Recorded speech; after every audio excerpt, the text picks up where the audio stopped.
Good morning, everybody, and good afternoon or good evening, depending on where you are joining from.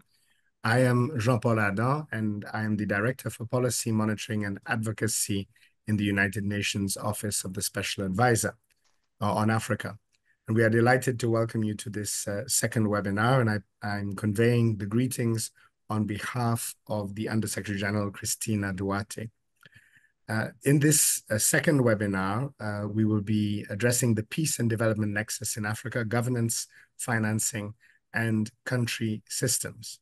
And today's session, Sustainable Development Requires Sustainable Financing, builds on the foundational concepts from Module 1, where we explore the integral relationship between sustainable development and durable peace. As we delve into Module 2, our focus shifts to the critical role of sustainable financing in achieving Africa's development objectives. Financing is more than a means to an end. It is a foundational element of Africa's pathway to achieving peace, prosperity, and resilience, and it is critical for country systems. The themes we will discuss today draw heavily from the United Nations Office of the Special Advisor on Africa's 2023 report on solving paradoxes of Africa's development, financing, energy, and food systems.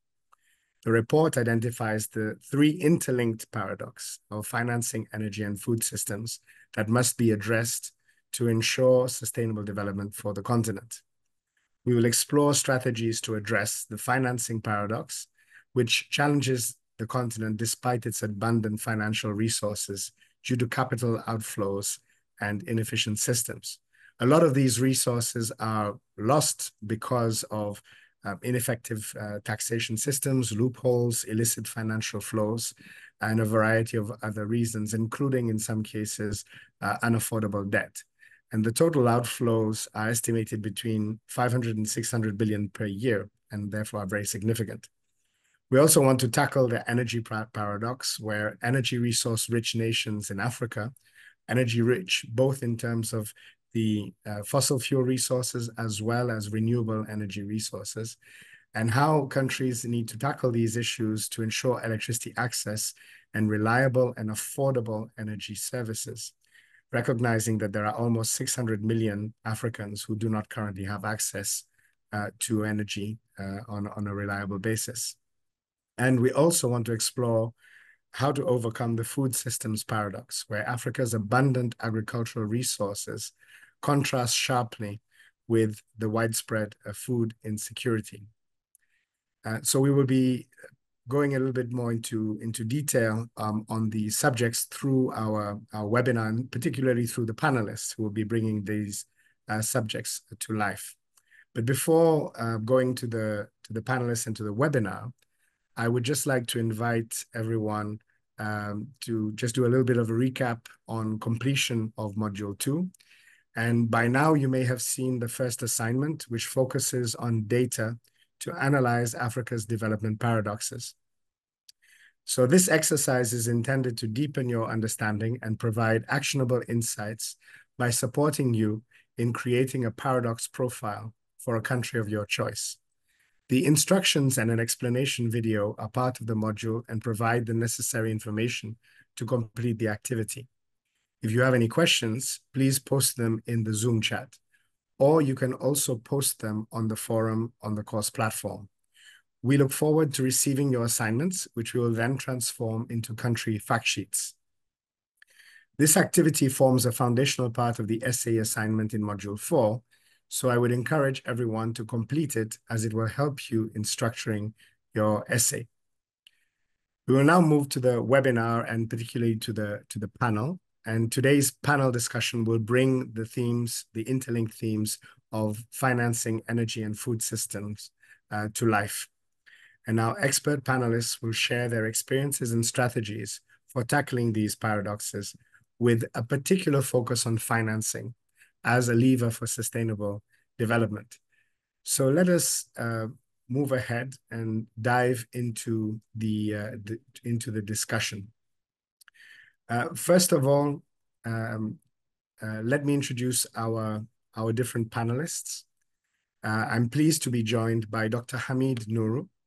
And Dr. Nourou brings a wealth of experience from his work at the World Food Programme, where he is currently the director of the WFP African Union Global Office.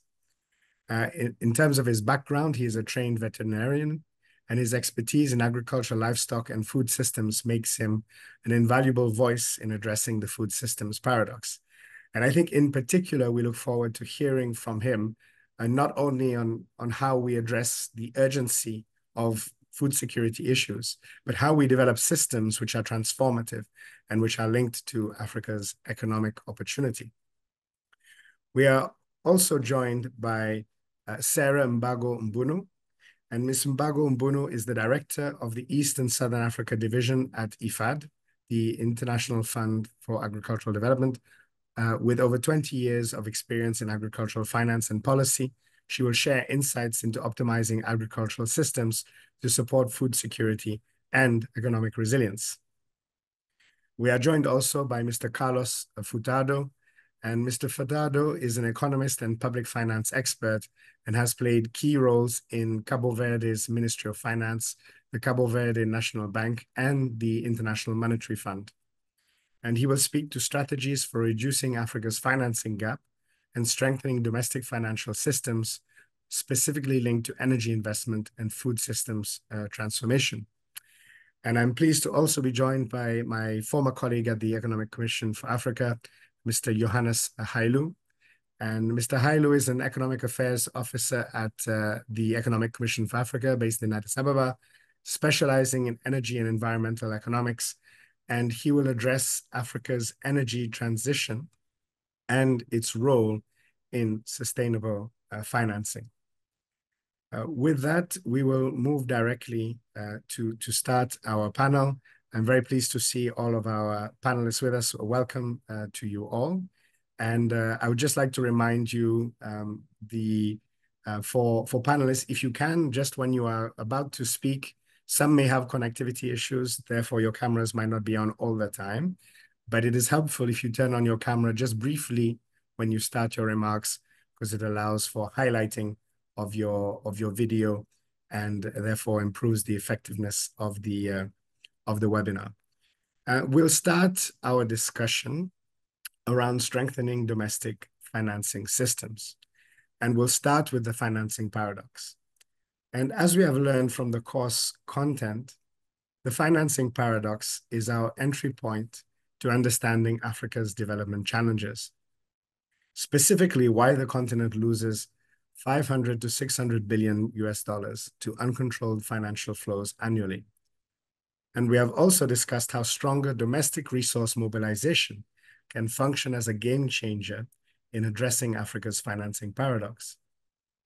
I would like to stress here that when we speak of domestic resource mobilization, we are not simply speaking of taxation. Taxation is part of domestic resource mobilization, but it is not taxation alone.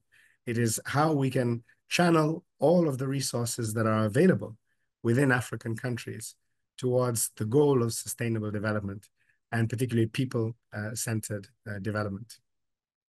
As the title for Module 2 states, sustainable development requires both endogenous and nationally owned sustainable financing. And I would like to first turn to Carlos for the start of our discussion.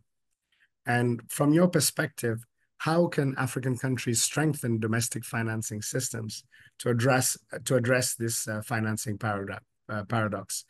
And you can, as a follow-up, what are the practical steps that African governments can take to close the financing gap and enhance national ownership over financial resources? Well, thank you, Jean-Paul. I'd like to greet everyone in the panel, the panelists with me, the participants. Thank you very much for having me. I think that in the brief description, Jean-Paul already made easier my intervention for the first question. He just mentioned that to boost and to increase domestic mobilization, resource mobilization, taxation is not the only mean of doing it. But of course, I would like to state that one of the interesting, important things to strengthen domestic resource mobilization, it's effectively enhance domestic tax collection. Talking about efficiency, basically broaden tax base. This could be by implementing progressive tax policies. One issue is minimize tax evasion. I know that a lot of people don't like to pay taxes. If we could choose not to do that, that's important. But we have to understand the importance of the use of taxes. The taxes are used by governments to basically address the needs of the population, to improve quality of life of nations. Of course, when this is done effectively. But another thing that besides they go beyond taxation, it's could be something that's local to the country. Encourage, for example, local investments. This is one thing that if governments can create a framework where incentives are extended to local businesses, for example, where individuals can invest in domestic projects, this can help and support retaining financial resources within the country. This could be, for example, strengthening financial sector in order to extend financing to local businesses, and this could help with domestic financing, domestic investments retain flows within the country. This should be combined basically with developing financial markets, expand access to financial services, for example, extend the level of financial inclusion of population, develop capital markets, for example, in order to facilitate the flow of funds from local investors towards national projects, etc. Because we are maybe in several African countries too much turned to external financing, but domestic financing can be tapped on as well to improve basically reinforcement and strengthen domestic financing needs of the population. Because of the lack or small base production in the country, when we turn to external, this comes along with huge increase in terms of imports, somehow creating some imbalances at the level of trade balance in the country. If we create the corrective or the balancing trade-off incentives along in order to enhance domestic collection, local investors, this could facilitate and strengthen domestic resource mobilizations beyond the taxation, which somehow is hard to implement tax policies, particularly when tax base is not that huge in the country, and we have to go on that front gradually. In short, in a nutshell, this would be my response to the first question that was made in the panel. No, thank you so much. Thank you so much, Carlos. And I think that you have very ably demonstrated on how the reliance on external sources actually provides pressures elsewhere, because it creates increased pressures for imports. And the goal is to create domestic value chains for investment, so that you have more participation by domestic players in terms of the domestic investment market, which also in turn creates a positive momentum in the economy. A quick maybe follow-up, and to be fairly short on this, a lot of this is predicated on trust in government systems, because I think many countries that are starting on this journey of trying to develop domestic capital markets, they face perhaps the distrust based on past experience. Are there any strategies that you think countries can do to try and build that trust? Well, before answering basically to this question, I would quote Ms. Cristina Duarte, who used to say, institutions do matter. This is just to say that building trust could be with strong institution. Strong institution can foster policy public trust, basically through transparent governance, accountability, and financial management. If we turn a little bit to basically some practical steps could be, for example, enhancing accountability and governance, might improve in governance structure to ensure that financial resources are used effectively in a transparent way, because when you communicate with the public, this builds trust, ownership, and awareness of the importance of good governance and accountability. Could be through as well implementation of policies, for instance, to combat illicit financial flows. You mentioned the amount of illicit flow and capital who goes outside the continent that could be used to strengthen basically regulations, transparency measures to prevent illicit flow and help retaining financial resources in the country. And this should be through basically, in my view, regulatory framework. The regulatory framework can support all the set of measures, enhances market confidence, stability, and the rule of law. And of course, this should be combined with capacity building. We do not build strong institutions by decree or from one day to another. Providing training, capacity building, resources, and retain talents as well can improve the capabilities from all levels of governments, from local to central government and in small communities, for instance. And of course, linkages between the different institutions who can provide that through international cooperation, and among cooperation between different countries can enhance this kind of linkages. Thank you. Thank you so much. I have a follow-up question, which I will address to any panelist that would like to come in. And this is, and Carlos has spoken very much about in a sense, a balancing between domestic forms of capital, which obviously are important for a country. But if you are reliant only on external forms of capital, it creates certain pressures and risks elsewhere. And it is important to use external capital also as a means of stimulating domestic market development. How does this interplay, or what is the role of the IMF's debt sustainability analysis? In what ways can frameworks like the IMF's debt sustainability analysis framework contribute to sustainable financing strategies? And what are the limitations? Because we know that the challenges that countries face in terms of debt are that they often are borrowing partly concessionally from multilateral development banks, but also in some cases they have to compete with borrowing from commercial creditors at often a high cost. And how does the IMF's debt sustainability analysis contribute to this in both positive or negative ways? And this is open to any panelists that would like to come in.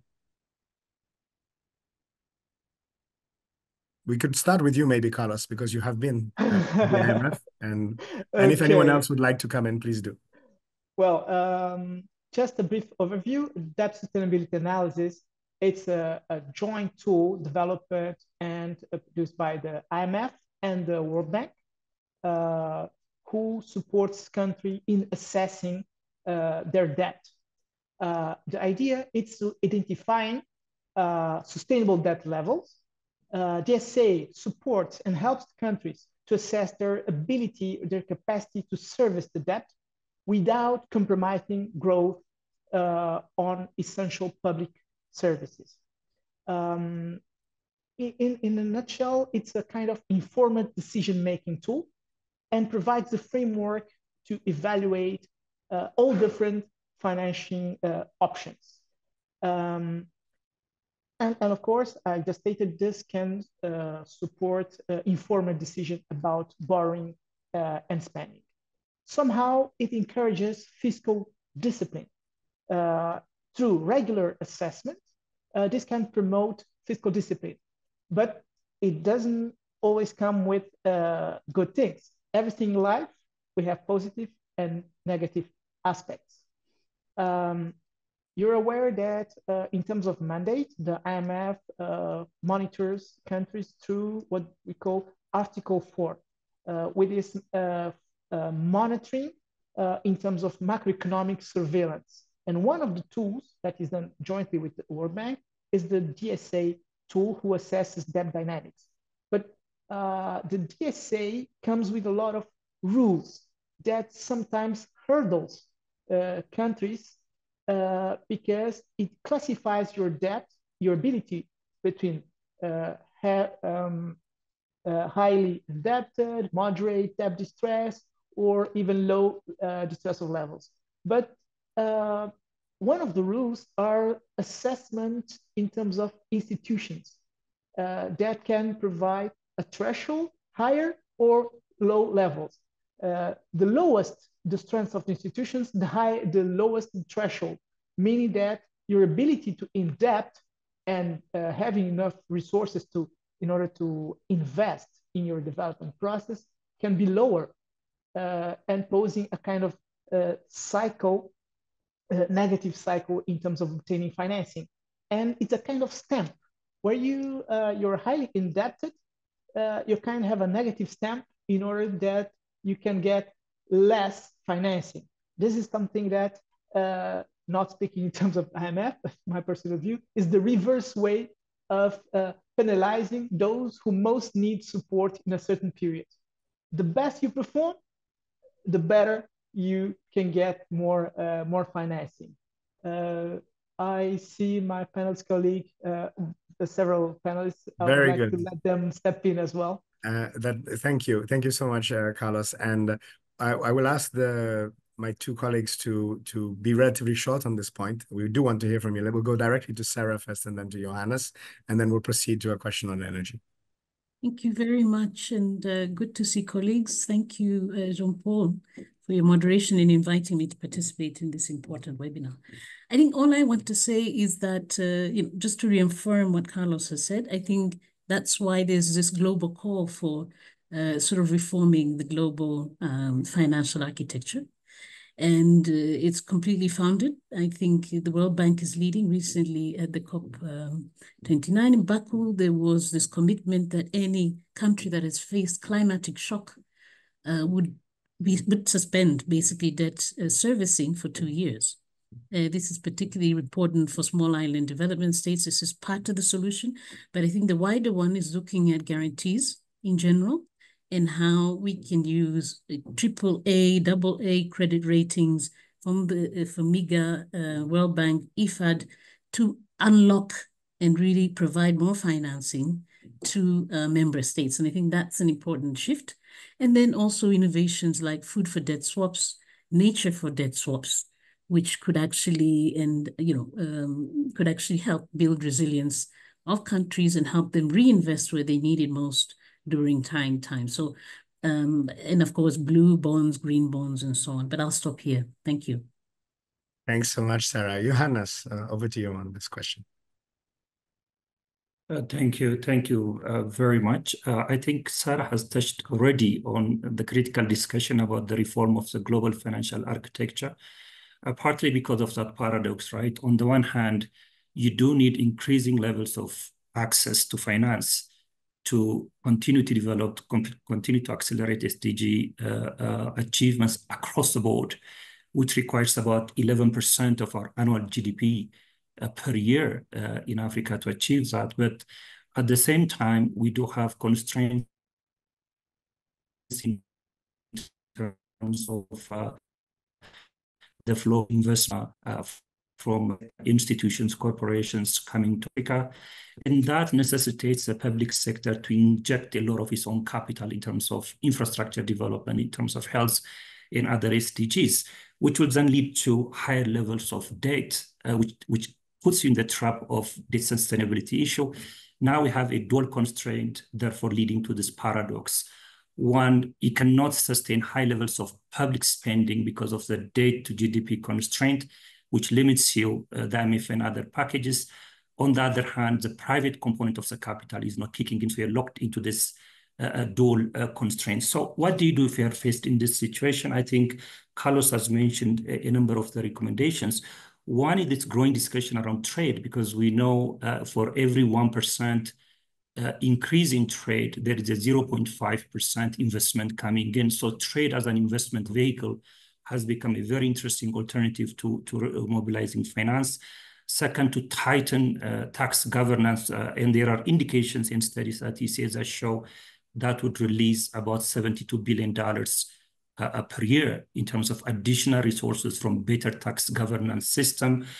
And there are clear examples of countries, Congo and Botswana are clear examples, avoiding leakages, this whole discussion around illicit financial flow and how that can release additional resources. So there are a lot of domestic finance, better governance, tightening leakages in terms of trade integration and others that would avail additional resources. However, I'm not of the view that it's not necessary to bring in the discussion around global private finance, because we capture, for example, we talk about Energy Next, we capture only 2% of global finance going to the energy sector. So there's serious issues to look into that in terms of sustaining finance. But within the constraints of debt to GDP, there are still a lot of things we can do on domestic resource mobilization component. And thank you so much to you all for those comments. And I'm going to move the conversation on. As many people who know me, I'm very interested in the financing dynamic as well, having also served as a former Minister of Finance of Seychelles. But just to recap that point, I think before we move on to energy, and we'll be coming to you, Johannes, I think that the key issue here around the debt sustainability analysis is that countries need to be looking at systems and not just the immediate needs of financing.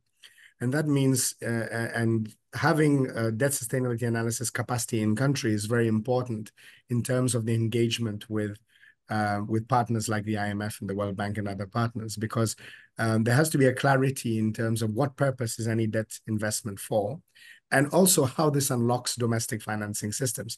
Because if, and I think Carlos put this very well earlier, that if you are simply borrowing, even when it is concessional, if it is not linked to a domestic value chain, you will actually create further pressures going on. And a recent report from OSAA on debt, which is out, I invite you to look at it on the OSAA website, on unpacking the myths of African debt. Just in the last 15 years, over 50% of the additional cost of debt servicing was actually linked to foreign currency risks, meaning that because countries have borrowed in US dollars, they borrowed at a certain rate, and then when they've had to repay, their currency is depreciated, and they actually have to pay a higher rate in terms of that debt servicing. And this is the mismatch between foreign borrowing, even when it is concessional, and the ability to develop a domestic value chain going into productive sectors of the economy and then and creating long-term value. We're going to have to move a bit fast into the next set of questions, but we'll go to Johannes on the energy sector. And as we do so, I would just like to invite everyone who's following the discussion, because I had neglected at the start to remind everyone that after the panel, we will have Q&A, so people will have the opportunity to ask questions to the panelists, or also just make comments and clarify. But please feel free, before we reach that point, which will be at 9 a.m., just after 9 a.m. US time, please feel free to put questions in the chat as we go along, because we can also help us to improve the responses that might come. Moving to the energy sector, in the course that you have all been following, we identify that close to half of Africa's population lacks access to electricity, and that despite the continent's vast energy resources, most countries struggle to set up energy infrastructure that would be crucial to drive investment in industry and transform sectors such as agriculture, which is the mainstay of the continent's economy. With greater investment in energy and expansion of electricity grid infrastructure, we also ensure that remote and marginalized communities are integrated into development planning. Thus, we position energy as the driver in addressing the three paradoxes. And Johannes, what are the key challenges and opportunities in planning for medium to long-term energy transitions? And how do we align that with the financing goals? And maybe I'll go to that question first, and then I'll come up with a follow-up.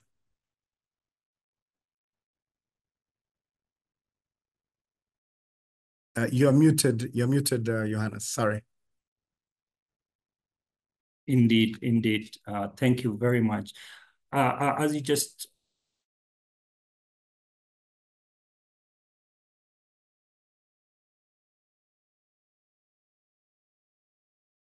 So it seems like we've Johannes has had put it well. Energy as a Johannes, just one productive, second. increasing our capacity, making sure there is sustainable finance. Yes, yeah, can sorry, you hear me? I hope it was not just me, but I think when you started to speak, we didn't catch the beginning. I think other people are nodding. So if you could just start again. I'm so sorry. I think we just had a little connection issue at that point. Not a problem. Apologies. I'm connected from Eritrea, where I'm on mission. Yeah. And we hear you currently I have perfectly now, very though, limited. so go ahead. You can hear me well. Okay, you can hear me well. Very good, very good. Let's hope it will stay that way. So you're absolutely right. I think it's very, very clear today that you need increasing level of energy capacity to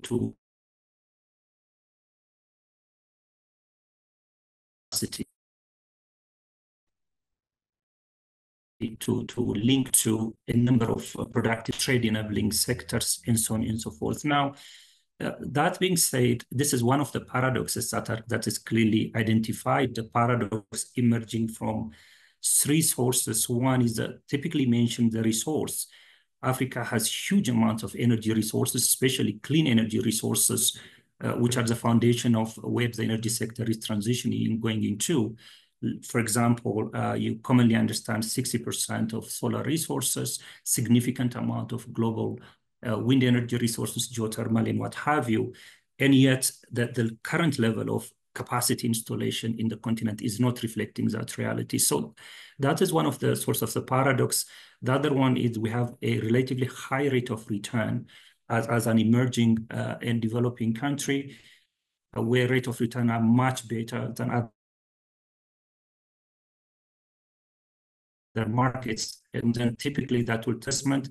And third, Africa does not have a legacy effect, which is a critical part of the problem of the energy sector in more developed markets, where most of the infrastructure is yet to be built, which means you have much more flexibility. So these are conditions for a much rapid uptake of energy capacity development, and yet the reality is not showing that. Therefore, the paradox. So what is the problem? I'll be very quick here. One is, for so long, especially in post-independence Africa, our understanding of the energy sector is more as a public good. Energy has to be available at a very cheap rate to the public, because energy is literally just like education and in many cases health. It is a public good that has to be delivered to people. Therefore, this has limited the commercialization component of energy in many cases. As a result of this overall view and philosophy about energy for so long, we have also organized our energy markets around this particular purpose of delivering this public good, which is we have an integrated single market player, which is usually a state utility, which has fallen into a lot of viability and especially financial viability issues. Therefore, we have also led into a condition of limited regulation, because you have now one part of government cannot regulate another part of government, because regulation is usually designed for multiple players in a market so that the state can execute a more governed and well-functioning market. And we didn't have that for so long. As a result, there was lagging of investment for so long. And since 2010, that is when Johannes, you see maybe you could was try. On the we're getting a bit of a lag. Financials. We're getting a bit of lag in your when we're hearing you. We generally heard you well, so no need to repeat what you've already said. But maybe you could remove your video; it might help, just so that we don't have. Sorry, please wrap up the point and just because every now and then it's cutting out, so I had to tell you. Okay, so those are fundamentally some of the challenges. However, the opportunity going forward is now we have a much more, so to say, democratized technology landscape where the technology prices around technology have fundamentally flattened.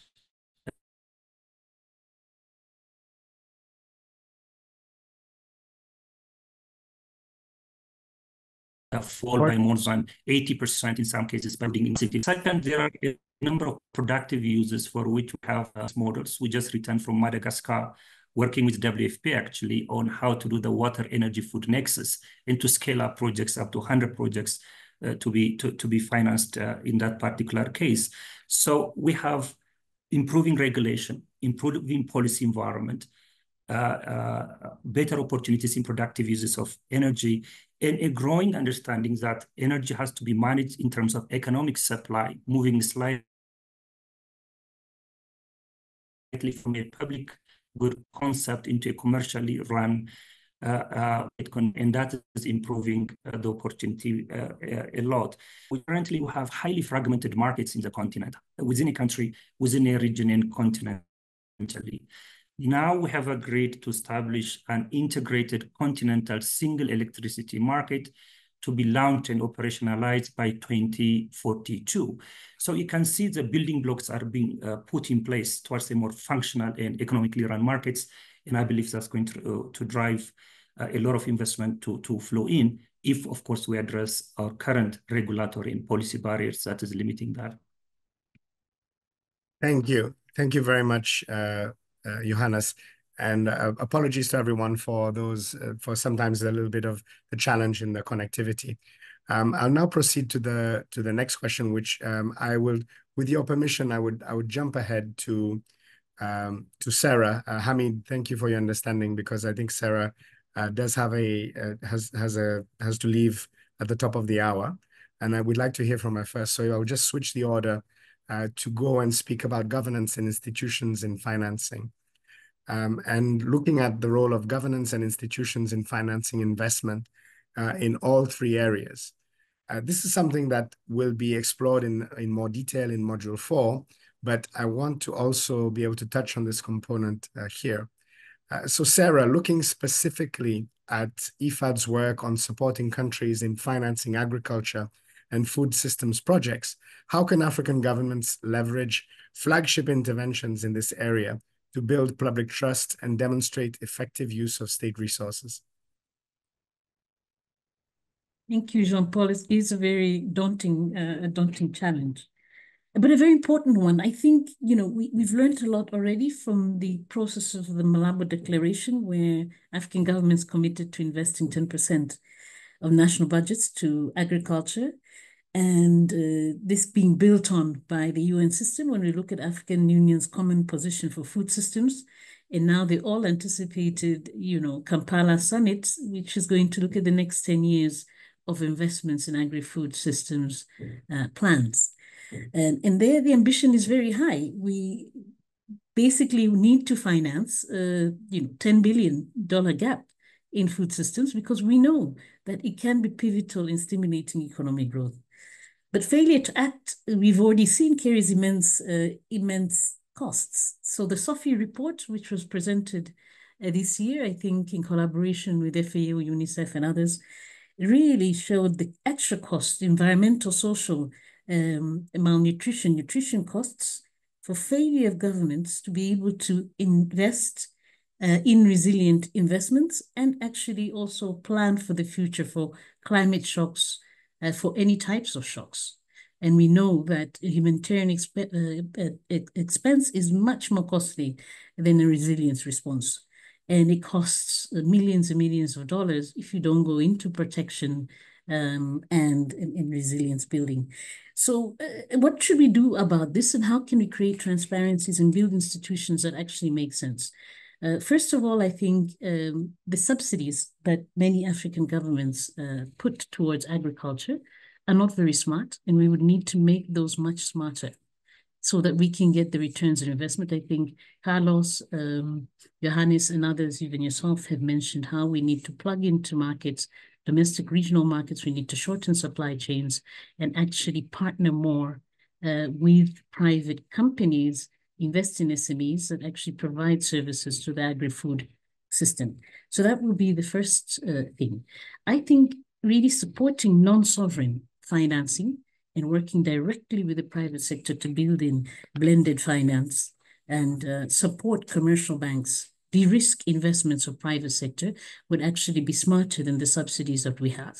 So that will also be very key to see how we can put together vehicles that are doing that. We have a very nice example, the Uganda Yield Fund, where we're building the Uganda capital market system and investing in equity finance, which is really missing to grow and finance SMEs, agribusiness SMEs in the market. So that's the second thing. I think what is important in terms of the third aspect of investing in agri-food systems that many governments miss is all the imports that African governments are making. We know that essentially they're basically financing consumption.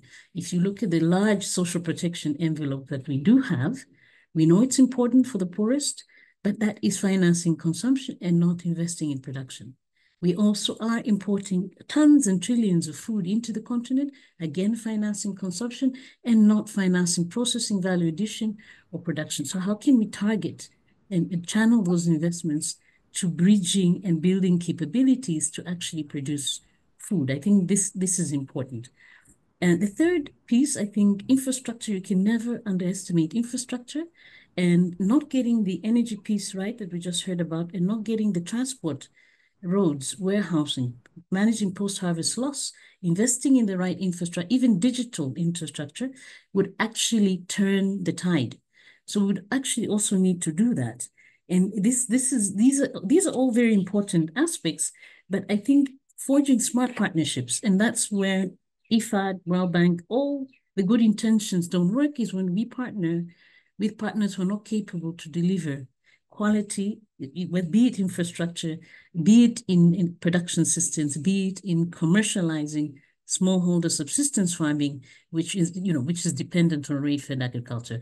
I think those are the places we really need to. And I just want to have one last point. I think when you introduce tracking systems that you can actually present annually and say, this is what we did, this is where the finance went, and engage stakeholder groups around that piece and say, yeah, but this is actually what we needed.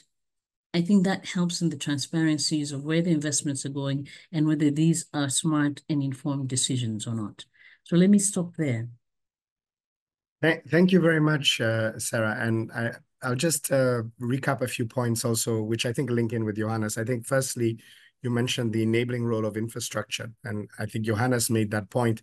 Everything is to do in Africa, but it is important, and maybe a key point I would say there is to recognize what the state should do, and then what are the opportunities as well for private sector investment. And as you were saying, a lot of the work has to be around de-risking, particularly for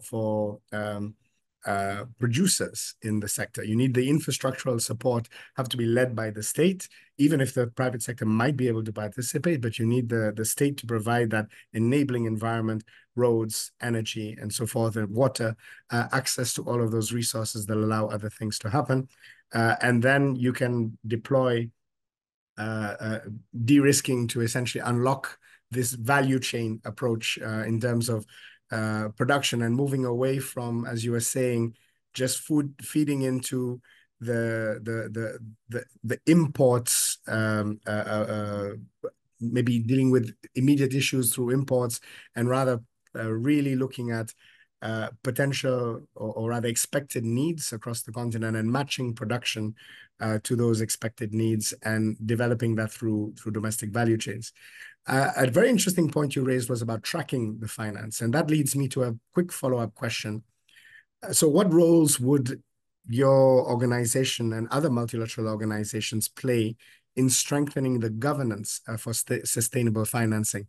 And another related point would be, how do we ensure that, and I think you've answered this partly, but maybe you could go into a bit more detail, that the funds really flow to the people who need it, to the smallholder farmers? And how do we ensure that they have economies of scale? Because the risk that I'm often told, I don't necessarily believe this, but I'm often told that one of the reasons that agricultural investment in Africa is risky is because we are too small scale. And so how do we tackle this from the financing aspect? No, I think those are really important observations. I think just one quick experience we had with one of our operations in Kenya was applying a blockchain.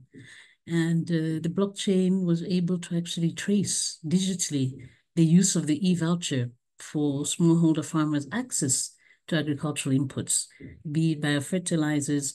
And more recently, we've expanded that voucher to include climate insurance, which I think is absolutely key because it also incentivizes smallholder farmers to actually invest on their farm. You raise an important point about markets. Fragmented markets don't help, and financial institutions will only finance smallholder farmers based on three things. If they have a digital record of credit history of some sort, if they can have a reliable risk index, so having this livestock risk index, crop risk index would give them more data and give them more assurances, and if they have a contract where they are actually selling their produce. So those three things usually can be combined on digital platforms. But we haven't yet been able, and we have very good examples of, but which need scale, to combine these three elements together to say, well, farmers X in across Zimbabwe or Malawi have this sort of digital footprint. Collectively, they have so many hectares, of which they can also get GIS mapped title deeds, and which could then inform as collateral also to banks. And we're seeing more increasingly these digital platforms coming into play as part of how we design our operations. I'd like to share the example in Lesotho, where we went to the sustainable fiber industry and we talked to Yara and Zara, and they agreed to introduce traceability systems for wool and mohair growers in Lesotho, where we were greening the way that they do rangeland pasture management, so they can protect the quality of the aquifers and restore and rehabilitate pasture rangeland management. So that system, designing operations in that way, includes the traceability already, includes the market in place, and also actually does the economics. And those smallholder mohair keepers will triple their incomes if they get into the sustainable fiber industry. And actually, that's transformative and catalytic rather than continuing in the unsustainable fiber industry. So I think looking at those types of ways can really help. The second piece, I think, is most of the agriculture extension systems have collapsed or are semi-operational on the continent. Where they are operating, you're seeing really boosts in productivity. And I think we can do agriculture extension differently. And that's a valuable public investment, but it can be enhanced by digital, and it can be enhanced through targeted support to specific farmers who are able to generate and increase productivity, and also partnering with the CJR. I think those spending time in having those types of smart partnerships really goes a long way. And then I think in the past, which is a very interesting practice, you actually had extension officers with very clear performance indicators around productivity targets. And now you can build public-private partnerships of agriculture extension relationships, which are semi-private, which are really linked and tied to the productivity of farmers. And we see them working in Nigeria. We started seeing those types of what they call village business advisory services really paying off. And local governments, central governments paying private actors to actually co-share the risk with farmers that they're investing in. So I don't think it's so much that the scale of the land is so small. I think the resources at hand for African farmers is so limited that they can't think about scale and commercialization. And we really need to look at their farming as a business. If we don't do that, we're missing the plot. And I think all future investments should be tied into saying, how can we make a business out of this? And the final thing I'd like to say is there are now emerging agribusiness firms that make really interesting things. Uganda, liquid eggs for the bakery industry. There's some ways cassava into cassava chips. We saw that in Nigeria, introducing a policy for fortifying wheat with locally grown, homegrown staple foods could actually catalyze by just introducing that single policy. So I think governments have a role to play to incentivize the private sector to actually make the investment and to support those investments. So productive alliances is what governments should be financing. Back to you. Very well. Thank you so much, Sarah. Very well said. And thank you as well for having shared, I think, those very interesting examples, which I think help us to situate it. And one of the key things I would take is that we can use new technologies, digital technologies as well, to actually rethink the way agriculture is done in an African context and have an African version of agricultural industrialization, which is not simply around consolidation of large companies, and rather building on what we already have, which are smallholders, and empowering them within value chains, which are continental, tapping into the AfCFTA. And I think this is a very interesting way for us to look at the development of agriculture across the continent. And of course, the financing is the enabler, which is critical. And using, again, these digital tools, we can improve both the accountability and as well the effectiveness and also address some of these issues of scale, because ultimately, if through digital tools you can de-risk, because as you said, all of that information can be made available through digital platforms. So I think this is very interesting for the future, and we might want to explore this a little bit more. I will move now to our next area of inquiry.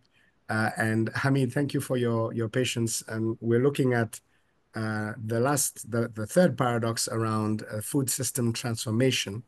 And as we already mentioned, the continent has huge potential in terms of agricultural resources, the largest amount of arable land. And at the same time, the paradox is that so many communities struggle with chronic food insecurity. 70% of the population already involved in agriculture. And so it is a sector that needs to be transformed. Now, we touched on this a bit in terms of the way Sarah has responded in terms of institutions. But from your perspective, Hamid, how can financing for food systems transformation be optimized to improve food security and economic resilience across the continent? Thank you very much. I hope you can hear me. Perfectly. And I know Excellent. You're also traveling, so thank you so much. Yeah. So really, when you coin this term, the paradox, I saw it as I see it as a paradox and also as a conundrum, because really Africa has got what it takes to be able to produce food, not just for itself, but really for the rest of the world. 68% of our land is arable, if not for crops, at least for livestock. 70% of the people who live in Africa are dependent and are involved directly or indirectly in agricultural production. And then you also have the water resources that we have. So everything really is here. And I have these conversations every time with the commissioners in the African Union, with leadership. Why is it that Africa is still importing $60.8 billion of food? When we say food, we're not talking about corned beef and cornflakes. We're talking about basic staples: rice, wheat, sorghum, maize, the basic staples. And this is projected to go even higher to $100 billion in the next 7 to 8 years. This is not acceptable. So that's why I say it's actually a conundrum. I think looking at it from a very objective perspective, accepting and seeing that this is a food systems kind of approach that we have to take, rather than an individual, siloed kind of approach, is very, very important. So the very first thing really is the embracing of this food systems approach by Africans. And this has also been translated in the modified and the new updates of things like our CADAP, Comprehensive African Development, Agriculture Development Program. It's now being, seen now in a systems kind of approach, which is, I think, is really very, very good. Then I think we need to look at global trends, because global trends translate into African trends as well. When you look at things like high food prices, high energy prices, fertilizer prices, this affects the common man on the ground. And this is why I want to just make a comment saying that a review of the global financial architecture, looking at these debts that African countries are in and servicing these debts and the conditionalities applied to these debts, a lot of things happen, like devalue your currency. If you devalue your currency, you are going to get inflation. If you get inflation, you are going to get food insecurity. If you get food, so all these things are intertwined. And we also have a very big issue on the continent today, because food security is directly linked to civil insecurity. So if a country doesn't have food security, very, very likely when you have hungry people, you have angry people, you have angry populations, they cannot eat and then they revolt. That's what you get. The other thing again is that you have a direct connection between a country saying, oh, I'm okay, I'm food secure. But right next door there in Sudan, if Sudan is not food secure, you're going to get migrants coming to your country. You're going to get all this spillover, you know. So it's not just a country being independent, it's looking at the whole regional approach to it. And this is why, for the very first time, I'm seeing many African countries now are saying to themselves, we need to look at food systems, we need to look at food security, and it's linked to our national security. And just because we are okay and our neighbors are not, we cannot just look at it from that perspective. So some of the things that countries are doing now are asking for, how come Africa was a regional, they had regional baskets for food. Zimbabwe used to produce all the wheat and the maize needed in Southern Africa. Sudan used to produce all the teff, you know, and wheat for the whole of the Horn of Africa. Why are these food baskets no longer there? I'm from Botswana. We produce beef. We export beef to the European Union. Right next door is in Zimbabwe, and we're importing maize from Zimbabwe because we don't have land that can produce our own maize. How do we look at these things like the AFCTA, which you're just talking about, you know, because it's not for want of policies or strategies. We have as many as you can think of in Africa. It's how to translate these things into ownership and translate this into implementation at the ground level. This is where I think Africa is significantly lacking. Another thing I would like to bring about is the issue of indigenous foods. This is something which has been seriously neglected. We prefer to import food from outside rather than to look at our own indigenous foods. And Sarah was making a reference to this. I have eaten bread that's made with 95% cassava. I've eaten bread made with 95% yam flour and sweet potato, and it tastes just the same. Yet we're importing wheat, $5.1 billion of wheat, 17 African countries, including Egypt and South Africa, last year were importing all this to things that we can do internally, indigenously. So we have to look at how we can improve that.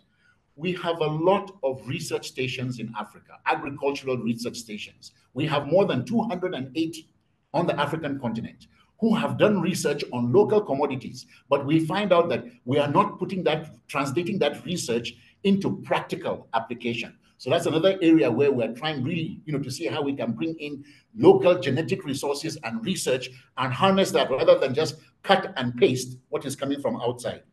My last point I would like to say here is almost 70% of household income is spent on food in Africa. This is a tremendous amount of money being spent on food. And when you have things like conflict or breakdown in social safety nets, it complicates the matters even more. And we definitely need to see how we can look at food, because food is a commodity, but food is essential. You cannot survive without food. It's not something which you can joke with. It's something which you definitely have to look at. And therefore, we need to look and see how we can really push this element of production.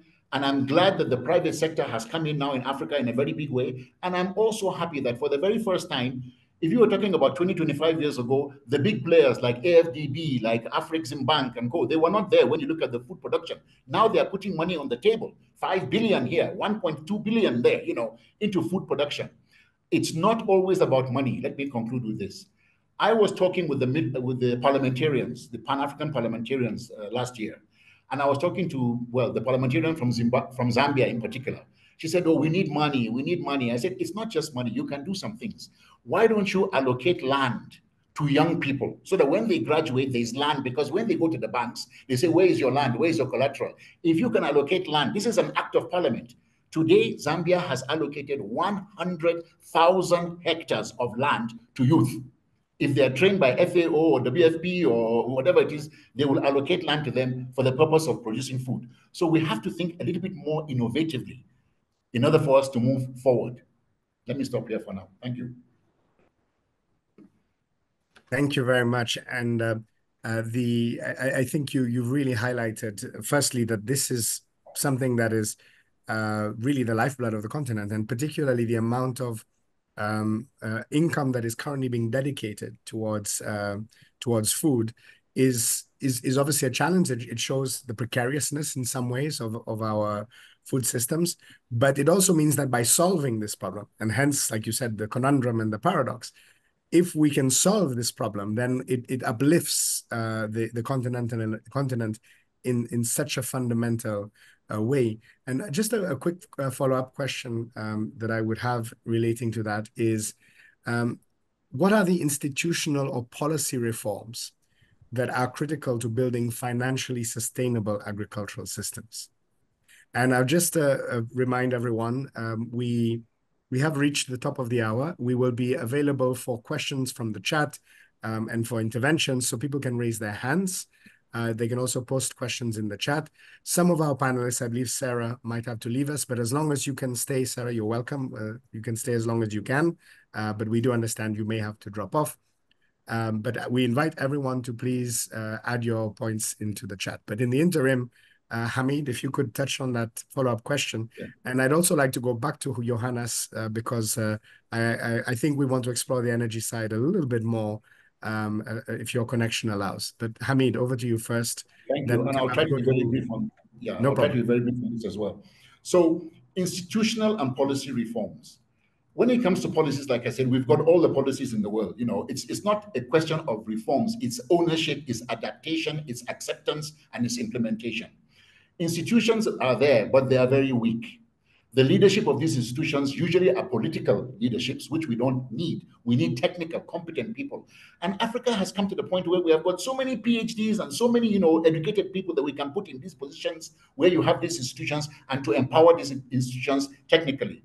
But I think the private sector is a huge potential, and nobody is saying give food for free. This is not what Africa wants. The handouts need to stop. We need to build capacity within institutions within Africa, and if we cannot do it at country level, we should be able to do it through the regional economic communities, at least at regional level, to build these strategic reserves, strategic, policies that can help Africa in that regard. But whatever we do, these reforms need to touch the grassroots level. Grassroots, livelihood at the bottom there, not at the top or at the government level, but at the people at the bottom. Let me stop there because I'm sure there's lots of people that want to come in at this point. Thank you. No problem.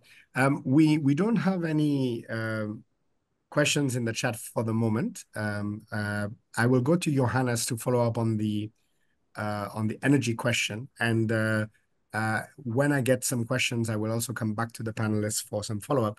But Johannes, because we were a bit short before, if I can go back to you on the question of energy sector reform. I mean, you did emphasize, I think this element, which is key to the paradox, is that Africa has to do everything simultaneously.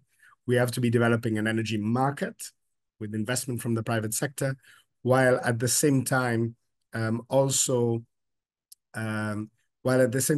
building all of the enabling infrastructure that makes it possible, all of the transmission lines and distribution lines. And we need to deal with all of this at the same time. And it is a significant challenge based on the financing that is required. And how can energy sector reforms ensure consistent access to energy services that really drive development?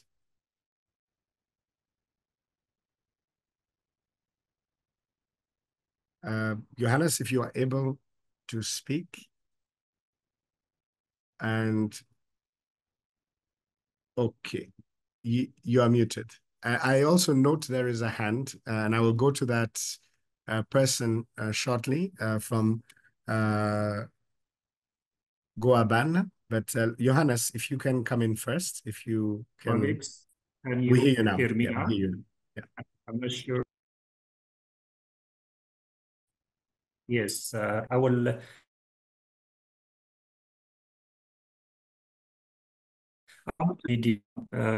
To activate. Can you hear me?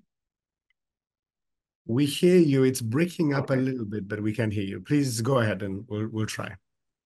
Okay, thank you very much. I think I will use this opportunity also to sum up some of the key suggestions what we discussed today. I have in terms of the volume investment comes from infrastructure. How are you going to address this financing constraint? And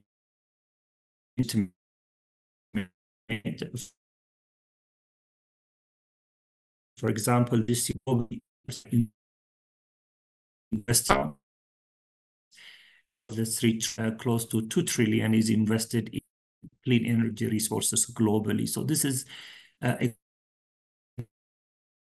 good news. Where it becomes a bit a complicated story, Africa captured 2.8% of that global challenge of what Dr. Nuru called the conundrum or the paradox. So what can we do in this kind of environment to make sure we have sustainable finance? One is the issue where I think most panelists have already talked about, markets. I think we need to integrate our markets. I think we need to design a better market that would serve our purpose much better. So market organization with multiple players will be one area of major reform that will serve. An issue we have come to from different dimensions is this whole issue of policy and regulation. Why? Because our current set of regulation especially are not up to date and are not enabling a lot of the innovative business models that would solve a lot of the problems in terms of food, in terms of energy, in terms of even food, energy, water, and a lot of those nexus type of issues. We do not have up-to-date sufficient regulatory instruments to do that. So that will be another opportunity to form. The third one is, of course, capacity. I'm not sure if you can still hear me, colleagues. We do. It's actually good at the moment. Continue? Please continue, please. Excellent. So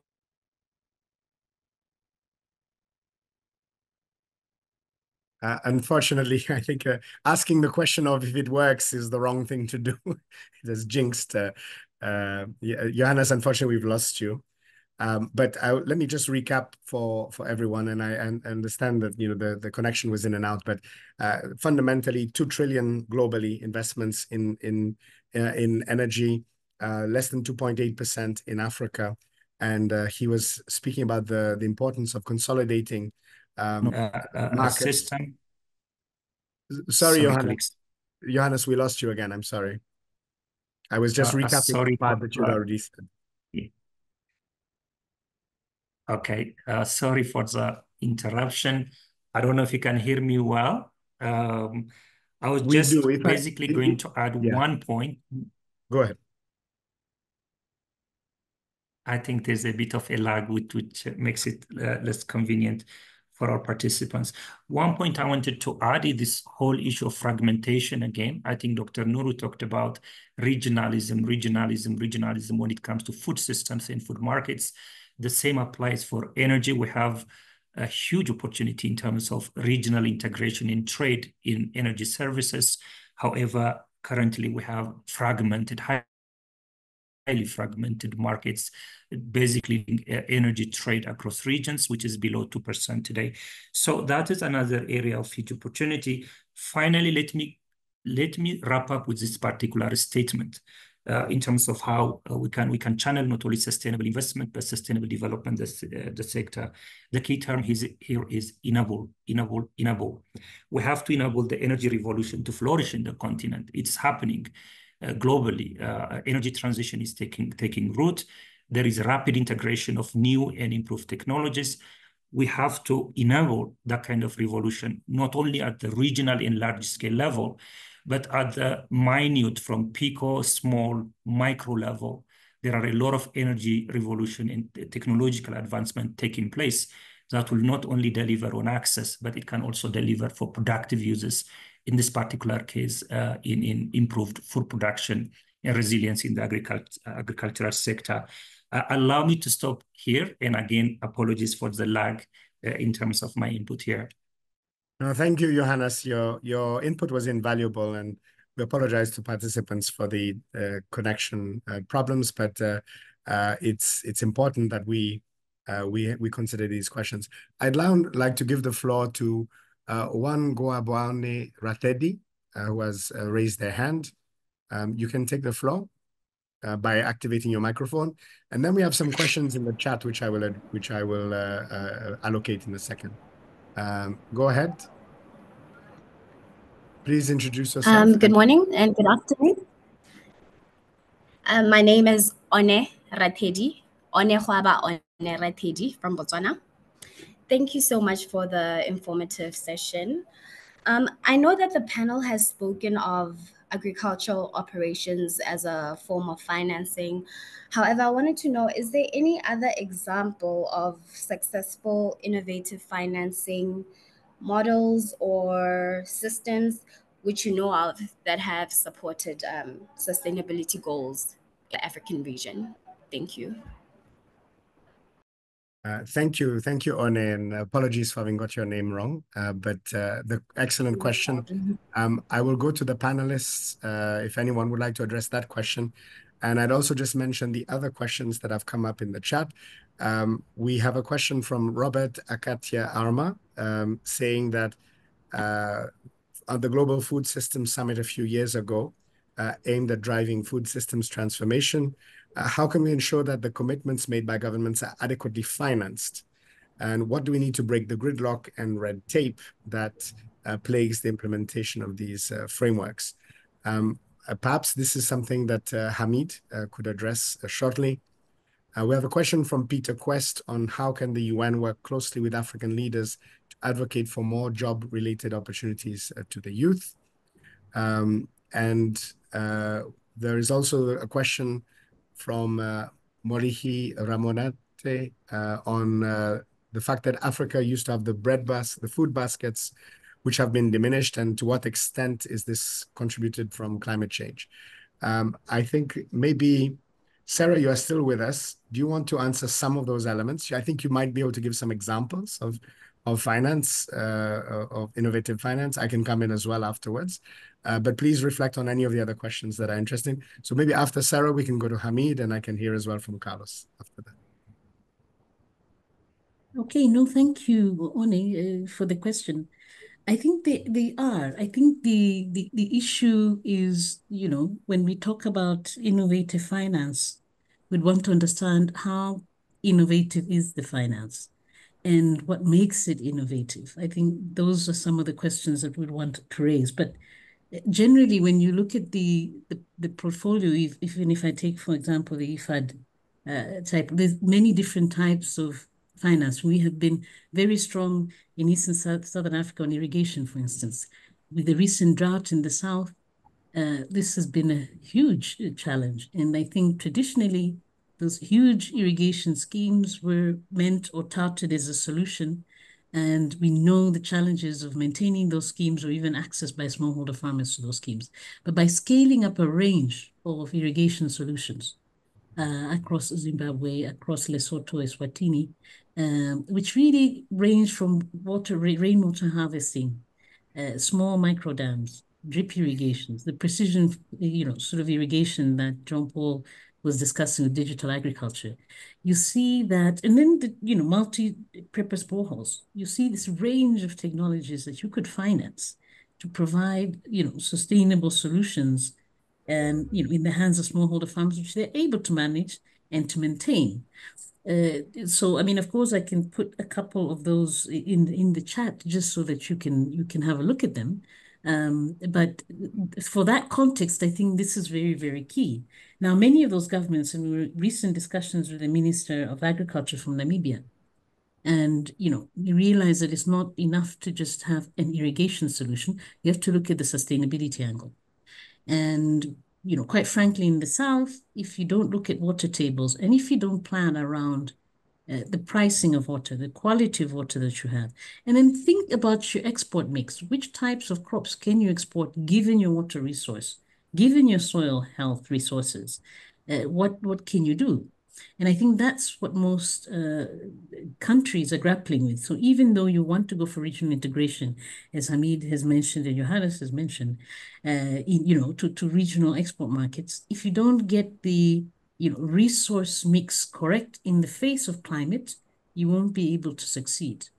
And I think that's what we now need to do. We need to adopt those tools that will enable us to program these things quite appropriately and not look very myopically to say, well, these are traditionally what we used to grow. This is traditionally what used to work.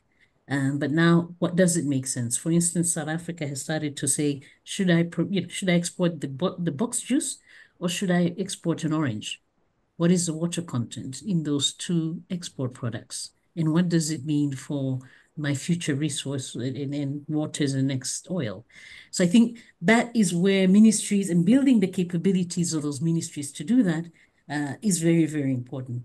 Another thing I would like to mention is the war room in Kenya during COVID. I think having the digital map of food surplus areas, food deficit areas, really enabled the Kenyan government to be very agile in how and which areas and regions, looking also at the production basins where they can actually channel the support and how they could move food from food deficit zones to food positive zones. So those are the types of ready solutions, and having that dashboard to enable them to do that, it was able to make them responsive during the COVID pandemic to ensure that everybody had the availability of food. So, and then putting financing to that. So what does that require? It requires being able to mobilize the resource fairly quickly. It requires being able to be informed as where the resource is needed. And then it requires really rapid implementation and the logistics in place for it. I think that's what is needed as a set of capabilities for governments to respond and to have on hand the partnerships that you would really want to have. Now, just to go back, and I'll end with this because I know other people can also come in, is to just say, for instance, IFAD, we have started to go to capital markets and to issue sustainability bonds. And we have placements from large pension funds from Japan, Sweden, and so on, because we realize that ODA, traditional ODA, is actually falling and is limited. And it has been gradually declining, not only because of risk, but because of all the other impending shocks and conflicts and geopolitics in the world. So we hope by using our AA credit rating, we are able to unlock more development finance. So increasingly, financial institutions should be looking to use these modern sustainability bonds to actually finance the development agenda more effectively and not only rely on member state contributions or traditional ODA flows. That's one said. We also have a very interesting remittance program. We all know, connected here, that remittances, global remittances have tripled over the years and are far higher than ODA flows. So how can we actually create vehicles and use remittance flows in an innovative way?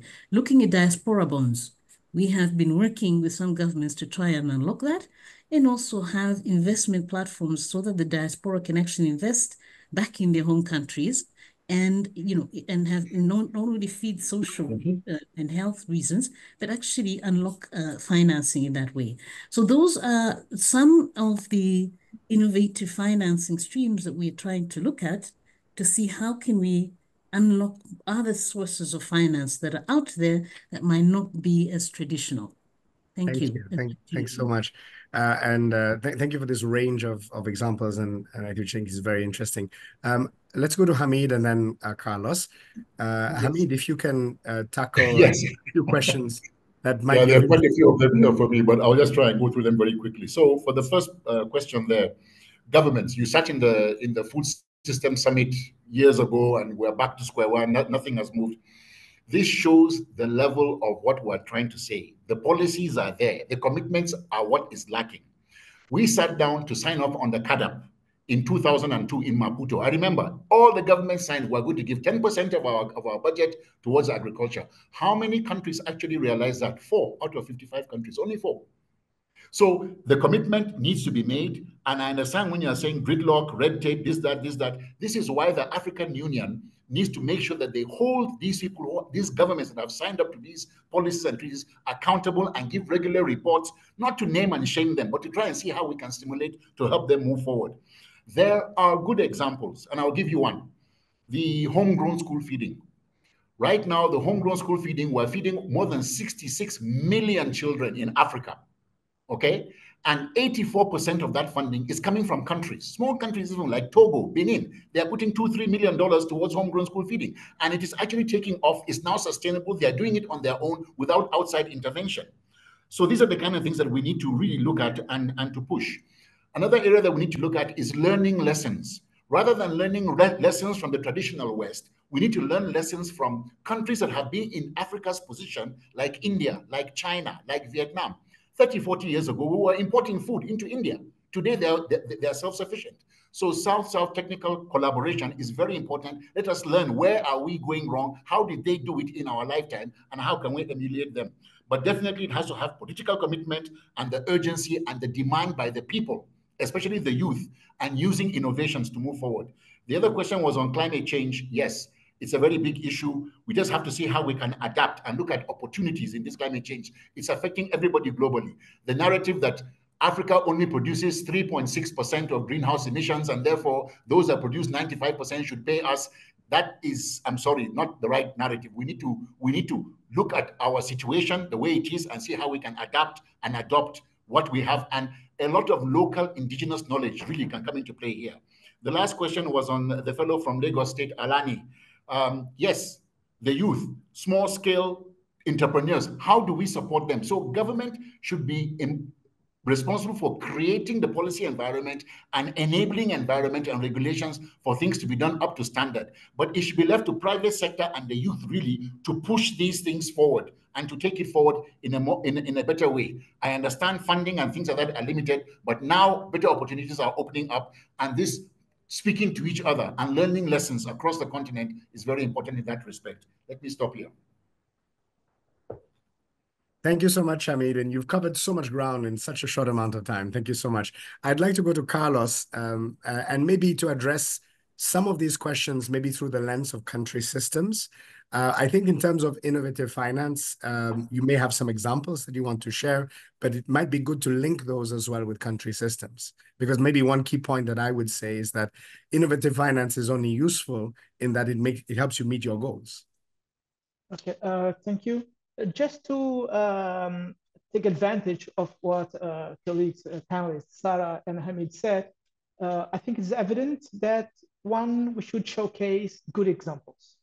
Showcasing good examples, we are sharing across us how we could adapt. Jean-Paul stated earlier that we should adapt the good examples, the good practices, and we don't need to invent the wheel. It's already there. We should adapt it to our particular circumstances. In terms of innovative financing, here I would like to state one thing.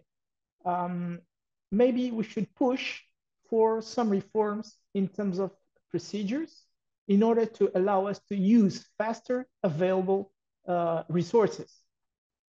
Because we're talking about innovative financing, lack of resources. Sometimes resources are announced, but the time we take to go from announcement to implementation takes too much time.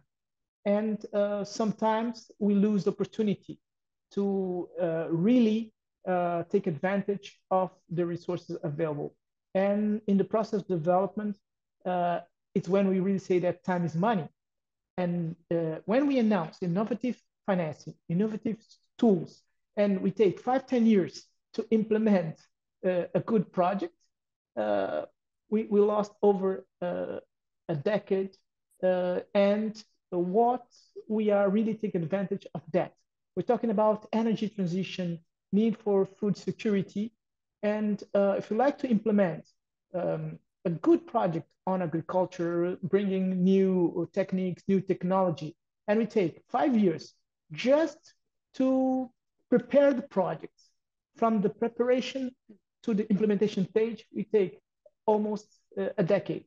And what effective changes we are bringing to the community.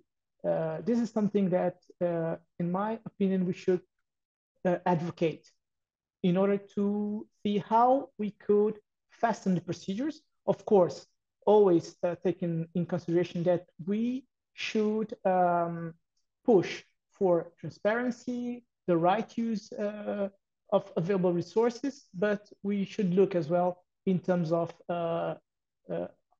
procedures sometimes that are a burden in this process. In terms of innovative financing, actually more than becoming with new innovative tools, let's try to see how we could enhance and improve procedures to go from preparation to implementation.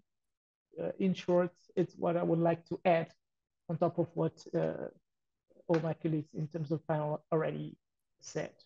Thank you. Thank you so much, Carlos. I'd like to give the chance. There were no questions that were specific to energy, but I'd still like to hear from you, Johannes.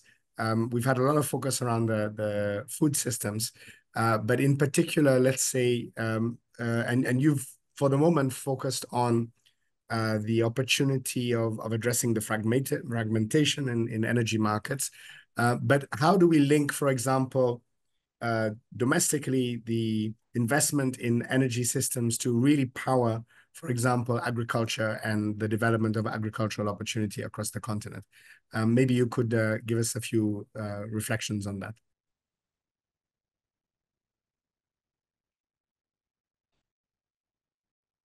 You're muted. Oh, yes. Okay, go ahead. Correct. No, thank you for this particular issue. As has been mentioned, I think the productive component of energy is now a growing area of emphasis. We have spent significant amount of policy attention and resources to make sure access levels will increase, especially in rural areas where we have a massive gap between urban and rural supply. We have cases where urban supply, in many cases, we're above 90%. And yet rural electricity access in some cases is 1%. So under those kind of circumstances, today, for example, we have nearly 20% access level in rural areas. Under those conditions, it would be very difficult to conceptualize how we can literally transform a food system, a productive food system with energy supply literally absent in many cases.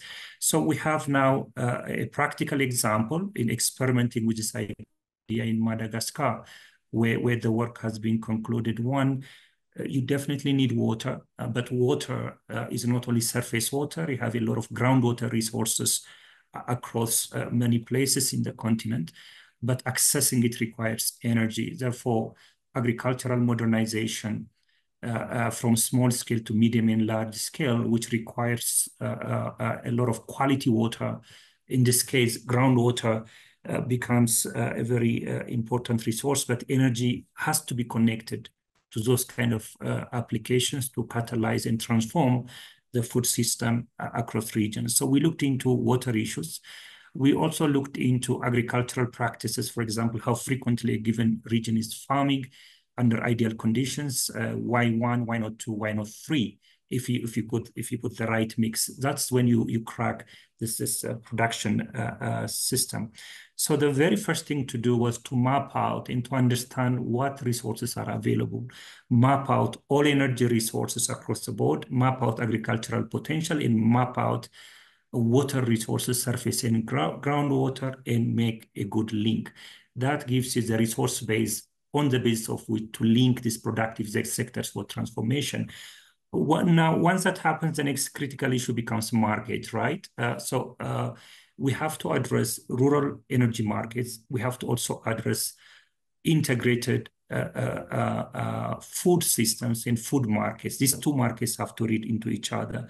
So that led into a whole series of this decentralized energy regulatory issues to make sure a lot of those business models would be possible for productive uses. We have done a study of 4 projects that were on the ground, for example. We saw that energy projects that were simply connected to access only in rural context have a viability challenge, but a particular energy project that was linked to water supply for productive uses in agriculture was the most viable of those projects. So this is already giving an indication that there is viability and opportunity to link water, energy, and food, particularly in rural settings, and linking them to markets. Now, the question becomes, okay, then what are the business models that are most appropriate in those kind of macro and small scale applications, because we know a lot of those systems are driven by subsidy. A lot of those systems are driven by a number of support mechanisms from the state, which can be very difficult to scale up. In this case, what we is energy to the business cases already.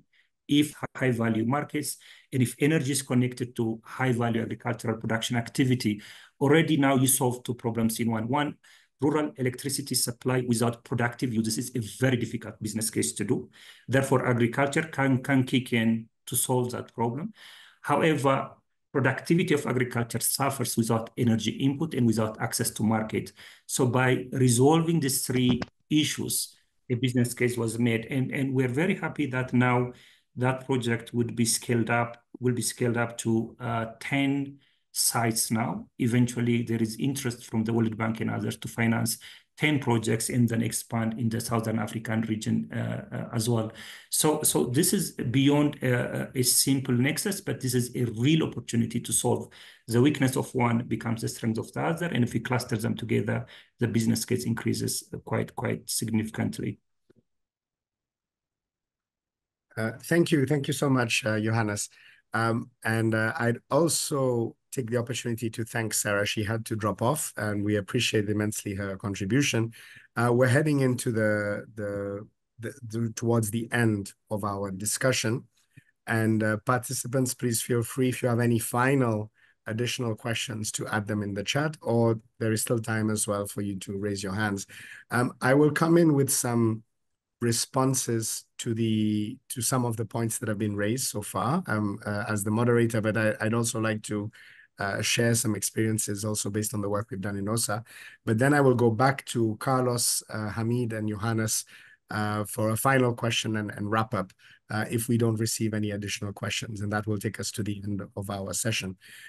So firstly, a few points that I would make. Thank you, One, once again for the innovative finance question.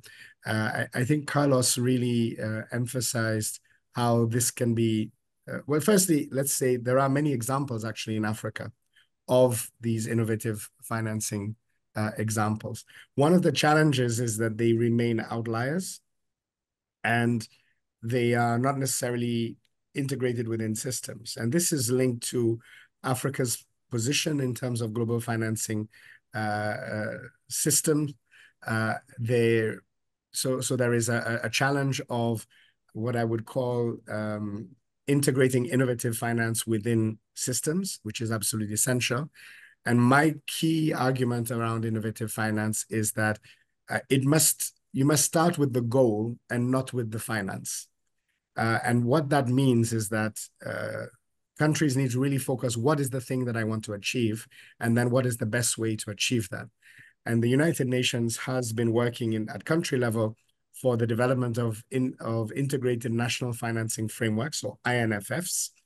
And this is aimed at building capacity within countries to identify all the different potential flows of financing, including, for example, debt financing, concessional debt, domestic sources of financing through investment and equity, as well as looking at grants that are available from partners.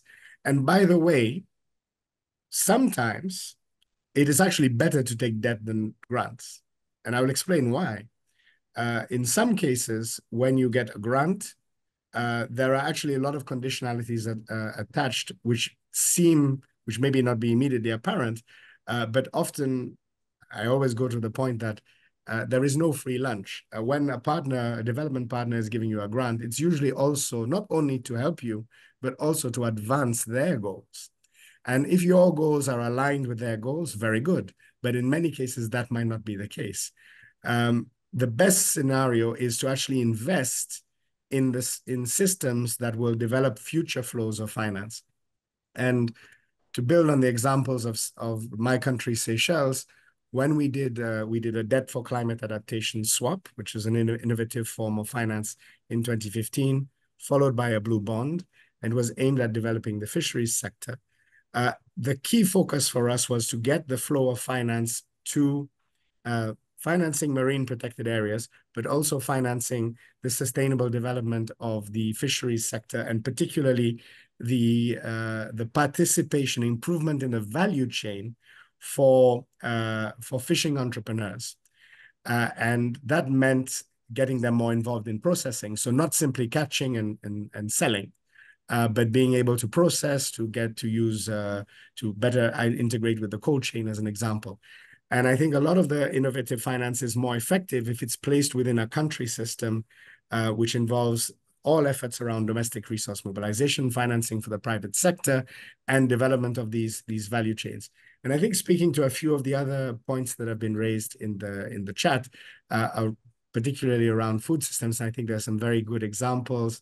I saw a post from Alani Latif on experience in Nigeria around urban farming, which I think is very interesting.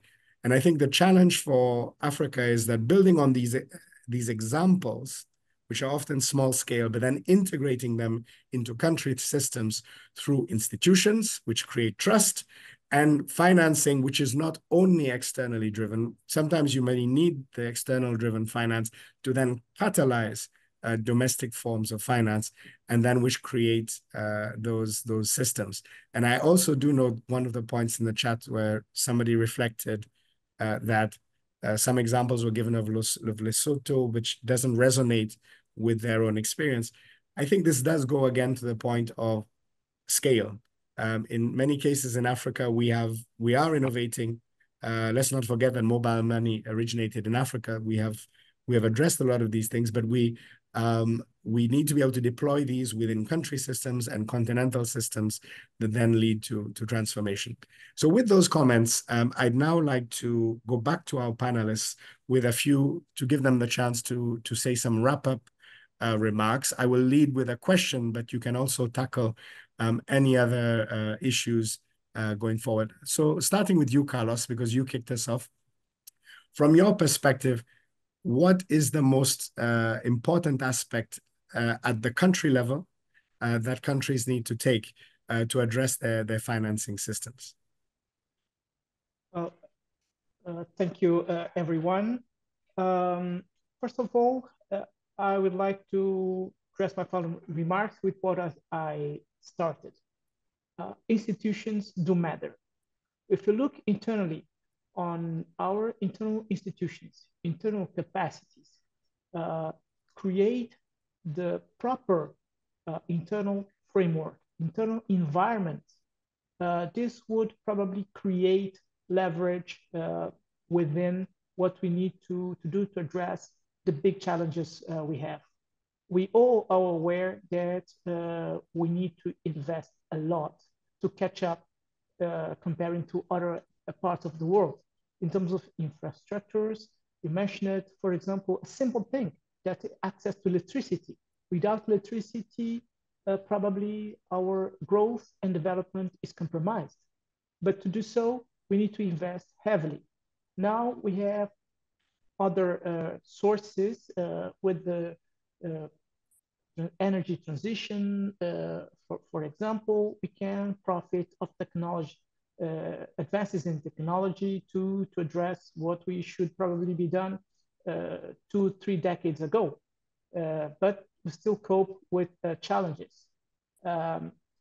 First, we should start looking inside what we need to improve, to take advantages of what the world can offer.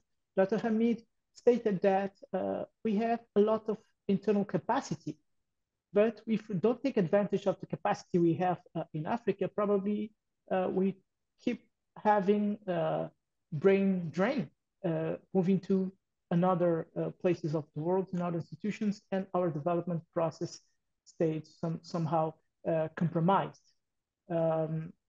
In short, in order to address the challenges we have, particularly in terms of financing, we should enhance what is transparency, initiatives that can boost transparency, create confidence in and trust with our communities.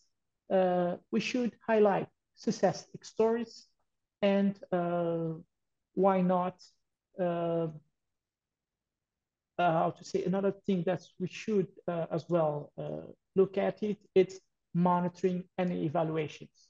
Because if institutions can assist in setting up systems that can monitor and evaluate effectiveness of not only the financial strategies, but reforms, that is something that we need to do to tackle and catch up, probably we can showcase better, take advantage of what better the best practice, and enhance what we need in order to leverage our process.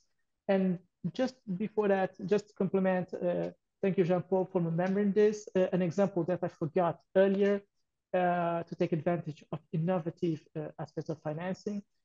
Like Seychelles, Cape Verde is in the process of implementing debt swap on climate change.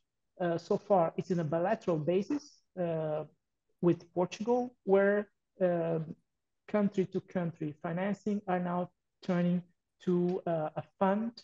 The debt services is now transformed in a fund, transferred to a fund in order to invest in projects on energy and environmental, create environmental resiliency and boost energy transition for green and renewable energies. This is something that countries could try to explore. Seychelles has a very good example on that, with different objectives, of course, but it's something that debt swap for energy transitions and renewable energy projects, for example. Thank you, Carlos. And I think really situating this within institutions is absolutely essential. Hamid, let's go to you next. And I think please tackle any other issue that you feel. But my leading question would be, we do see, and I think you've made this point very effectively, we have the policies, and in many cases, we have the strategies. We also have actually a lot of human capacity. But there is still a gap of implementation. That gap of implementation is often financing. We accept that. And maybe the question I have is that I think for a number of countries, they struggle to know where to start. I think you've answered that to a degree, because it's about unlocking the productive capacity. But maybe from your perspective, what is the best way to sort of kickstart this process of really effective food production and linking that towards country systems? But please address any other issue that may be outstanding as well. Thank you very much. So really, I think the only way forward for Africa and African countries is to own our problem and to put our own resources, to prioritize our own funding for our own problems, rather than to depend on the outside. And food is one of those areas where now it has now become an issue of national importance and regional importance. And I'm seeing, even in my office, every week I'm getting calls from member states, how can you help us to become a food basket? How can you help us to, so strategic reserves and things like that. So I think the trends that are happening now is already showing that. And for us to want to depend on outside for our own financial sourcing is not going to work. I asked a question today in the meeting I just came out from right now. How many member states here have a fund or a budget for food security? They have for education, they have for health, they have for infrastructure. Food security, nobody put up their hand, because food security goes across 10 or 15 different ministries, from agriculture to fisheries to this to that. So we need to me, we need to prioritize. A question was asked about the UN working with the UN agencies, working closely with the African Union Commission. We are doing that. We have more than 50 African UN secondees placed in the African Union, guiding them, because we only have to support as to facilitate. So this is already actually ongoing. We do have that, and the WFP has quite a lot of them there as well. Another question was, how does it help to create jobs? I think we should be looking at it differently. Not that the government should be creating jobs for the youth, but the youth should look at opportunities where jobs can be created and use their innovation and social media and connectivity to create those jobs themselves. Government should create the enabling environment for those jobs to come about. And Mr. Okechukwu brought up, from Nigeria, brought up a question which was on corruption. Well, yes, but corruption is still there. It will always be there, but it's much easier now to expose corruption. It's much easier now to tweet it and to talk about it and put it out there, making institutions now that are responsible for controlling that now to now begin to see that, that something needs to be done. Let me just conclude with saying that we need to prioritize. That's one thing in Africa. We just need to prioritize. More than $2 trillion is spent every year, $1 trillion, on arms, buying arms and ammunitions and in Africa, for wars happening in Africa on our own soil. Half of that, just 1 trillion, can solve Africa's entire food security. So we need to prioritize. The second thing is that we need to look at things that are multi-focused. So, for example, the homegrown school feeding, when you're feeding kids in school, is bringing kids into school for an education. It's giving them most likely the only meal they have of the day. It's bringing in health issues into the school as well. It's bringing in the curriculum of food, so things that have win, win, win, win. We can't just be going one input, one output. We have to look at multiple, wins. That's what we need for Africa. And the youth play a very important role in this in terms of innovations. Africans don't want handouts. They don't need handouts, okay? We cannot drink our oil. We cannot eat our uranium. We use it, we export it so that we got, what are we bringing back in return? We're bringing back in food that we can produce. Priorities need to be set straight. Thank you very much. Thank you so much, Hamid. Straight to the point, and I think, again, linking this with the need for prioritization, the resources that we have should be invested to where the priorities are, recognizing that we don't have necessarily enough, but I think in particular in the paradox that we have identified, or the conundrums, to use Hamid's term, the point is that if you invest in the right area, it creates its own resources. By investing in those food systems, you will automatically then create a multiplier effect. And the same goes for energy systems. Johannes, I don't see you spotlighted. I don't know if you're still on the call. If you are, I'd like to hear your priorities, and particularly in terms of investing in energy as a multiplier, how this could be done. If you are, please come in for 2 minutes. We are wrapping up. There have been some new questions in the chat that I will address in my wrap-up, but if Carlos or Hamid, you would like to speak to that for 2 minutes, you can please tell me. One is relating to the role of the IMF in relation to the efforts of the IMF in terms of debt stabilization, and whether the austerity measures, subsidy cuts, reduce public spending, and how do we address this in terms of ensuring that we still remain pro-poor. And then another question, which is around the corruption. There were 2 points around that, how to address that in the African context. I'm happy to address those in my little wrap-up at the end, but please, if either of you would like to touch on this, please do. But let's hear from Johannes if he's still connected first. I think he might have dropped off, unfortunately. Carlos, would you like to come in quickly on those 2 questions? Yes, please, because unfortunately I have to leave because we are in the middle Just 1 of minute. mission. 1 minute, yes, and yes. then we can let you go. Of course. The mandate of the IMF, for example, it's clear towards the country. One of those, it's basically macroeconomic monitoring in order to provide support to countries in terms of eventually corrective measures when macroeconomic fundamentals are not on track. We are aware that there are a lot of challenges on it, because sometimes the institutions is perceived as the bad cop, because most of this we know about, it's measures that sometimes put countries under pressure in terms of implementing reforms and corrective measures that sometimes have spillover effects on social issues. And the role here, it's providing not only the surveillance, but addressing capacity building, the right assistance, not only the financial, but particularly how countries could strengthen their roles in terms of transparency and the right implementation of policies in order to have things on track, and particularly promote the need stability. Otherwise, we might have issues. Dr. Hamid has just stated that if we don't have food security, is the first step for social insecurity. And having a stable environment and in macroeconomic in overall could somehow helps on the overall and global picture. Perfect. Thank you so much. Hamid, do you want to come in quickly on those points? Well, really, I think I've said what I need to say on this, not just IMF, but I think international financial institutions in general.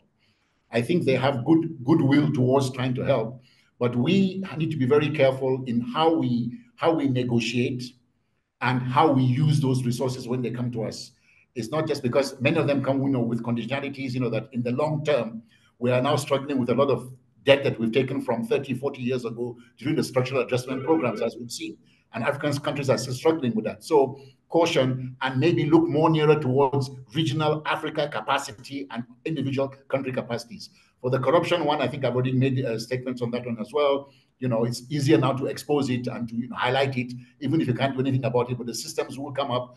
But don't keep quiet. This is Africa. We have to fight for Africa, and Africa can definitely be the breadbasket and at least feed itself. We have to do that before we can begin to move forward.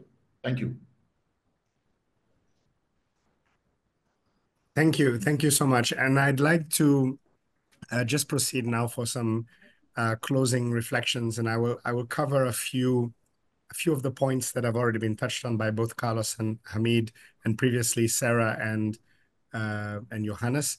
And I start by thanking all of you, all of the panelists, because I think you have given some practical senses of how to interpret some of the key elements of the course in a practical way for participants. So thank you so much for your contributions. And I think everyone has really appreciated that. And we have seen that through the questions, the types of questions that have come up in terms of that appreciation. A few comments on the engagement with the IMF on, for example, debt sustainability frameworks, but also things that how do we protect the poor when doing difficult domestic resources reforms? And I think Carlos touched on that. So if we take the question of subsidies usually come in with good intentions. I'll give an example from my experience in Seychelles. We used to have a subsidy on milk. And this subsidy was aimed because it was seen as a way of supporting poor people, because everyone needs milk. It's one of the staples. However, in practice, because Seychelles is a tourism economy, we did some quick assessment of where this subsidy was going, and the majority of milk was being purchased by hotels because of the reality of the country. So we were subsidizing people who did not need to be subsidized. And I think there are examples like this across the continent. Some countries are subsidizing fuel, and the reality of course, this hits poorer people the most, but usually with fuel subsidies, the biggest beneficiaries are those that own fleets of vehicles and who don't need the subsidy. And a lot of the questions, therefore, is how to use the limited resources you have to have the maximum impact. And investing in the value chain is sometimes the best way to do that. So rather than subsidizing a product, usually the best way is to look at how to reinvest the potential resources that you have in a way which creates flows that then deepens domestic markets and creates more incentives for investment, while then having targeted approaches that support the most vulnerable. So really focusing on those that are most vulnerable. And a few summary points around key points that did emerge. Firstly, the role of institutions. They need to build national institutions. This is critical for tackling also issues such as corruption. And I think Hamid said it very clearly. This has to be called out where it occurs, but we can also address this through emerging technologies such as digital technologies. The increased digitalization of taxation systems is a way of reducing the risk of corruption and also linking the deployment of resources and their eventual end users. And again, technologies like blockchain and other digital solutions can help in addressing this and creating levels of transparency and clarity in terms of the use of funds. So country institutions and also linking that with regional institutions. And I think this came up from the points raised by Johannes, building, for example, the case for more sustained continental investment in energy systems that can help reduce the cost, but also create more scale and also contribute towards the de-risking. And around food systems, empowering the actors of food production across the continent, which starts with small-scale farmers, small and medium enterprises, and giving them access to the availability and predictability of affordable finance that can allow them to upscale their production going forward, and integrating this within access to finance. And it starts with allocating whatever limited finance we have at the level of countries ourselves, but then developing country systems that allow for the multiplication of resources and linking this with the deployment of external financing that is available in a way which also favors this multiplication effect. I thank the panelists once again, and we are now closing today's event, which highlighted the critical role of sustainable financing in addressing Africa's development paradoxes. We explored the actionable strategies for improving domestic financial systems, fostering trust in governance, and implementing sectoral reforms, particularly in energy and agriculture. And everyone's participation helped enrich this conversation and practical application. We look forward to seeing you all in the next webinar for Module 3, which is on the 28th of November. Please send through your Module 2 activities as well, so that our team can start working on the country profile layouts. Thank you all for your attention. We hope you have found this webinar useful, and thank you once again to all of our panelists. Wishing you all a good day or a good evening, and thank you very much. Merci beaucoup. Obrigado.